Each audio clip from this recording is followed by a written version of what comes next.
I'm often asked, what's the yellow stuff on my collagraph plates? And I'm going to tell you a little bit about that now.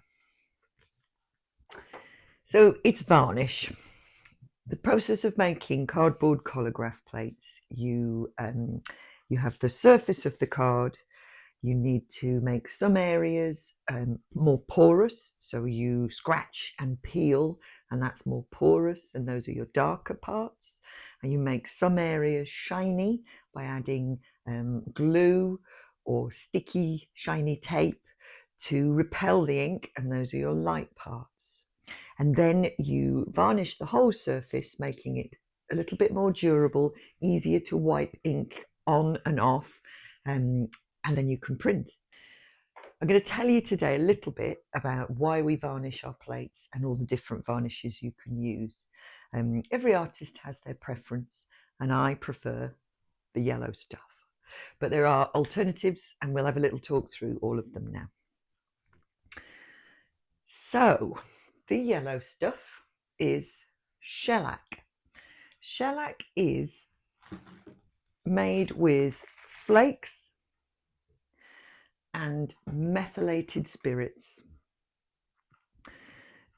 So you mix up the flakes with the meths to make what's often referred to as French polish. And you want a very runny consistency, almost like cream, double cream, and you can water it down more depending on the project you're doing, but you definitely don't want a thick varnish. Something I always say when I'm teaching is you're not varnishing a sideboard, you are trying to just lightly protect the surface of your card to get to maintain all the sensitivity and just to make it a little bit more durable for wiping, but you don't want to lose that sensitivity in all the delicate textures of the card. So that's shellac, and I'm going to show you a plate that I've made, and we're going to half of it with shellac and half with an acrylic varnish, so I can show you why some artists choose to use shellac. The other thing to say about shellac is it's yacht varnish. It's household varnish, often called French polish, or you can water down yacht varnish. Just with meths or white spirits, whatever it says to water, clean the brush with, you can water it down. And this is cheap. Shellac is cheap as well. A few pounds for the flakes and a few pounds for the bottle. Something to say as well, this jar, I've had it for years, probably at least 5 years more. I just top it up as I go. I have several jars on the go, some that I take to workshops, some that I use, and you just top them up as you're going and as you need it. You're never going to run out, and you don't need to throw it away. So the other alternative is acrylic varnish. Comes in all different forms. You've got, this is an art acrylic varnish, so liquid text, very nice. But again, you can also get household varnish, just any interior varnish, water-based. It's the same stuff. So as long as it says clean with water, that is an acrylic varnish. And you can, yeah, this is clear. This one's matte, but you would want shiny really, but a few pounds. And you possibly have it in your store cupboard. So I've made a plate, and I want to show you how one of the reasons I choose shellac is because when you're making a collagraph, it's quite hard to read the plate. So you have a plate and there's very little obvious information, as in I know that the areas where I've scored and scratched will print dark, but looking at it, they're quite light on the plate still. So as you're learning and as you're developing, even if you're an experienced artist, when you're developing a new image, you kind of want to see it. You want it to read the image and see the lights and the darks. So if we look at this plate, I have drawn an apple, and I have cut the stem, I've cut some seeds, and I've cut the little, the bit at the bottom. What I've also done is painted shiny PVA onto the apple white parts. And I think I'll cut this plate out eventually, so I've left the background. At the moment, you can't really see any of that. Can you see if I hold it a certain way in the light, you can just about see the PVA. But at the moment, you can't read the plate easily. So this time I'm going to paint one half with the shellac and one half with the acrylic varnish. And that will hopefully show you why I prefer the shellac. And the reason is because you can read the plate easier.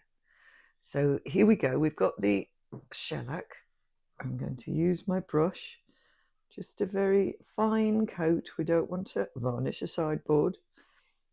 And I'm just going to paint it all over this half of the apple. And as you can see, as I paint it, the dark areas become dark and the light areas stay light. Don't need any more than that. That is enough. These areas now, you can see the shine on the white areas, and where we have the darker parts of the print, they've become dark, even the lines around it. So this is what I refer to as reading the plate. I can now read that these dark areas will print dark, and that the light in the middle will be the whitest part, and then the flesh, the skin part of the apple I can see is a mid-tone. So that's the shellac.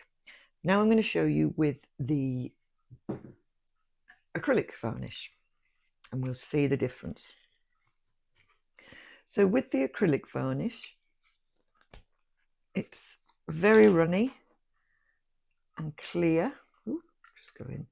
So it's like a clear, milky, very runny fluid. And we're just going to do the same and paint on this side of the plate. We don't want too much. We don't want to lose all the subtlety. There you go. So I now know that part of the plate is sealed, but it's hard to read. I can't see the dark bits as clearly as I can in the shellac, and that's the difference. So you can see on the plate, we've got the shellac on one side, the acrylic varnish on the other. The plate will print exactly the same with both of them. The process of inking and printing will be the same, but this stage, reading the plate, is not, slightly different. So that's why I and other artists do prefer the shellac for this final stage of just reading the plate, checking that the image is working. Have you got a balance of lights and darks? But I'm very aware that the smelly, spirit-based nature of shellac, people don't want to work with that all the time. So working with an acrylic water-based varnish will give you exactly the same final print, but you can clean up easier. And of course, to say clean up with shellac, you need to clean your brush with the methylated spirits. Clean up with acrylic varnishes and household acrylic varnishes is just soap and water. So I do understand why people might want to do that. As I keep saying in all my videos, just play, experiment, have a go, find out what works for you. Okay, happy printmaking and see you soon.